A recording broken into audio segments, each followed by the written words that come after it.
Assalamualaikum warahmatullahi wabarakatuh. Selamat pagi, Pahaba Syedara. Pada pagi hari ini, kami kembali menemani Anda dalam Berita Aceh. Bersama saya, Elzira Felicia.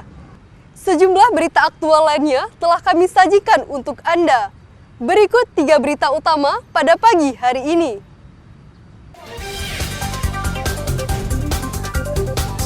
Belasan rumah di Banda Aceh ludes terbakar.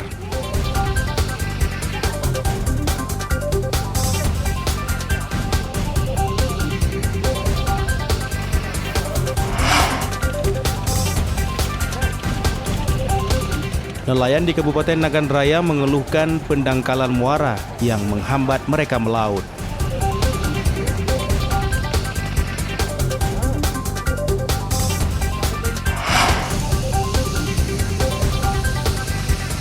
Menyambut Ramadan, ratusan prajurit Korem 011 di Lawangsa membersihkan Masjid Agung Islamic Center Lok Semawe.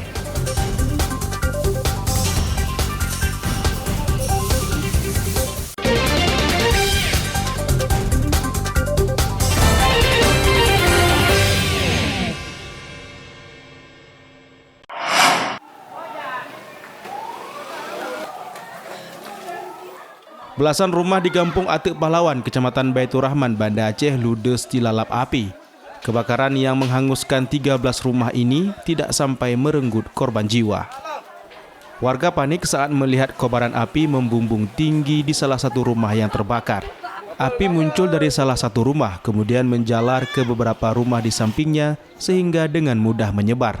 Sebagian rumah berbahan konstruksi kayu dan berdekatan. Warga berusaha memadamkan kebakaran namun tidak ada hasil. Tak lama kemudian 7 mobil pemadam kebakaran Kota Banda Aceh dan 2 damkar Aceh Besar dikerahkan. Petugas damkar dibantu TNI Polri dan warga berjibaku memadamkan api, namun baru bisa dipadamkan 1 jam kemudian. Tapi informasi yang berkembang, sekaligus saya menanyakan sama Ibu Yusniati tadi, asal api yang dia lihat dulu pertama kali. Karena dapur mereka ada agak dempet di belakang. Jadi kami perkirakan karena laporan dari Yusniati didampingi sama Pak Asman tadi, api dari arah dapur. Nah, apakah ada aktivitas masak-memasak kita belum bisa pastikan. Karena walaupun masak-memasak tidak ada, tapi aliran listrik yang ada hubungannya ke dapur itu bisa dipastikan. Sementara itu, seorang korban menuturkan saat kebakaran dirinya berada di dalam rumah. Setelah mendengar keributan, ia langsung menyelamatkan diri dengan membawa beberapa barang berharga. Langsung kami angkat semua barang-barang yang penting, kereta, semua laptop. Habis itu baju-baju yang dekat-dekat, koper, semua. Ijazah terakhir kali kami ambil. Terus kami sampai di luar tuh, barulah ini ada abang-abang yang bantu juga. Berarti pas waktu kejadian masih di dalam kamar tuh apinya udah kayak mana kalau boleh tahu? Pas kami keluar kamar belum ada apinya. Belum, masih di sebelah ini? Di belakang. Oh, di belakang yang terbakar. Akibat peristiwa ini, kerugian ditaksir mencapai ratusan juta rupiah. Sedangkan penyebab kebakaran masih diselidiki polisi, namun dugaan sementara akibat korsleting arus listrik.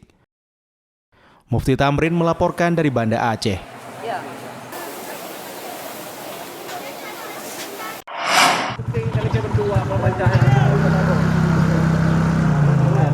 Sejumlah nelayan di Kabupaten Nagan Raya mengeluhkan pendangkalan muara.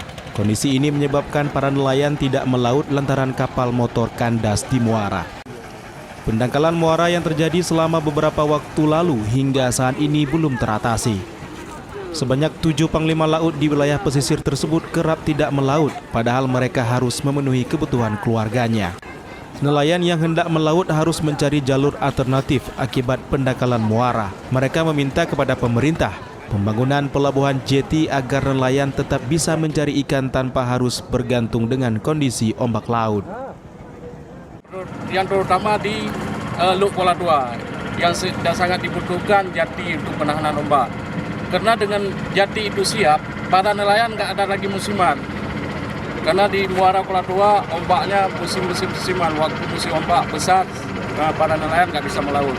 Maka oleh itu kami selaku Panglima Laut Kabupaten beserta Panglima Laut Luk mengharapkan kepada pemerintah pusat, pada pemerintah daerah agar segera itu diatasi. Selain dari itu juga di Luk Kuala Dadu, Luk Kuala Tripas sangat membutuhkan hal-hal tersebut. Karena dari Luk Pulau sampai Luk Semayam membutuhkan jati itu dibangun. Sementara itu, Dinas Kelautan, Perikanan, dan Pangan (DKPP) Nagan Raya telah mengajukan pembangunan pelabuhan jati tersebut. Dinas Kelautan ini selalu mendorong agar hadirnya pelabuhan jeti yang representatif di Kabupaten Nagan Raya. Kita sudah memberikan data-data terkait dengan pembuatan master plan terintegrasi pelabuhan sektor kelautan pada tim LPJM Kabupaten Nagan Raya, dan diapresiasi sehingga master plan ini, kajian ini diharapkan segera dapat diwujudkan karena ini membutuhkan dana yang sangat besar. Nelayan berharap keluhan nelayan bisa didengar agar ditindaklanjuti. Basri Adi melaporkan dari Nagan Raya.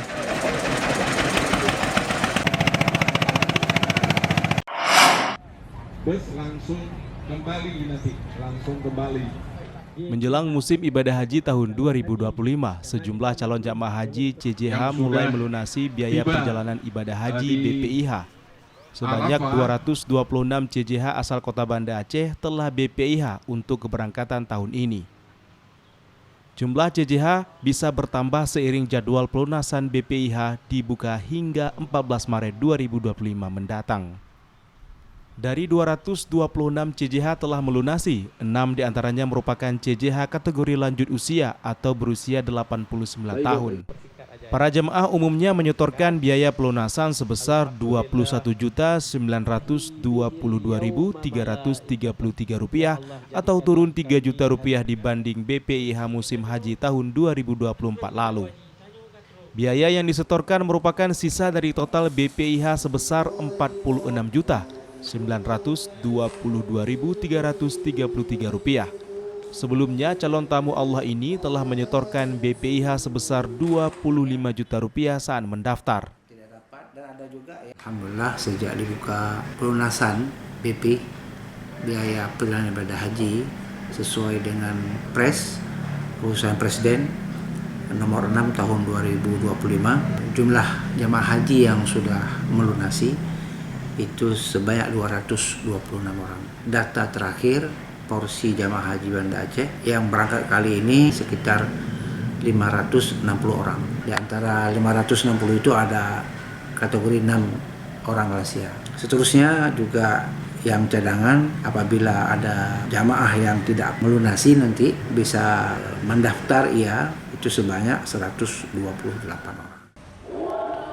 Meski berakhir hingga 14 Maret mendatang, jadwal pelunasan BPIH akan dibuka dalam 2 tahap.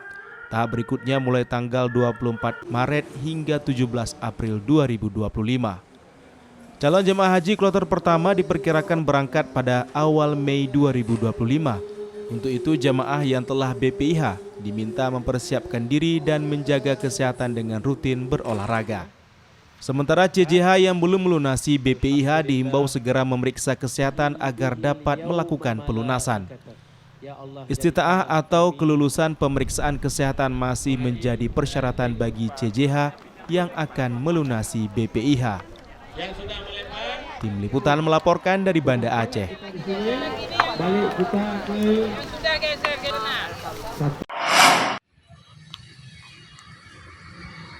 Pemeriksaan kesehatan gratis PKG bagi warga yang berulang tahun mulai digelar di Kota Langsa.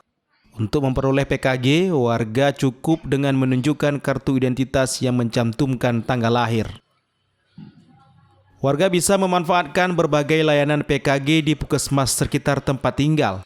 Program PKG telah dimulai sejak 10 Februari 2025 untuk meningkatkan kesadaran masyarakat terhadap pentingnya gaya hidup sehat, terutama saat ulang tahun. PKG diharapkan bisa mendeteksi masalah kesehatan. Pemeriksaan kesehatan gratis mulai dari pemeriksaan tekanan darah, kadar gula darah, kolesterol, hingga konsultasi dengan dokter. Program ini diharapkan bisa membantu masyarakat untuk mendeteksi potensi masalah kesehatan sejak dini, sehingga mereka bisa menjaga kesehatan masing-masing. Jadi sesuai dengan instruksi dari Presiden bahwa dilaksanakannya pemeriksaan kesehatan gratis untuk seluruh masyarakat Indonesia ini di tanggal 10 Februari. Mereka hanya membawa KTP untuk membuktikan bahwa memang di tanggal tersebut adalah hari ulang tahunnya. Kemudian untuk apa saja yang didapat dari pemeriksaan gratis ini, yaitu pemeriksaan fisik, yaitu berat badan, tinggi badan, tekanan darah, kemudian juga mendapatkan pemeriksaan laboratorium kimia darah. Antusiasme warga terhadap program ini sangat tinggi. Mereka mengaku sangat terbantu dengan layanan kesehatan yang mudah diakses dan bebas biaya. Dilayani kita, yang nggak ngerti kita tanya dijawabin, Dibantu. nggak dipersulit kita ya. Kita nggak pandai kan, jadi kita tanya. Program PKG juga meringankan beban warga yang kekurangan biaya untuk membeli obat. Baguslah dapat membantu kan warga yang mungkin kurang dana pun bisa berobat. Bisa dilakukan di sini, mungkin kalau seperti lebih lanjut ingin memeriksa bisa langsung ke rumah sakit umum. Nah, kita harus berobat di sini dulu. PKG dinilai sangat penting untuk mendeteksi dini berbagai penyakit, terutama yang tidak menunjukkan gejala, sehingga warga semakin peduli dengan kesehatan dan bisa terhindar dari penyakit-penyakit yang berbahaya. Main Munzir melaporkan dari Kota Langsa.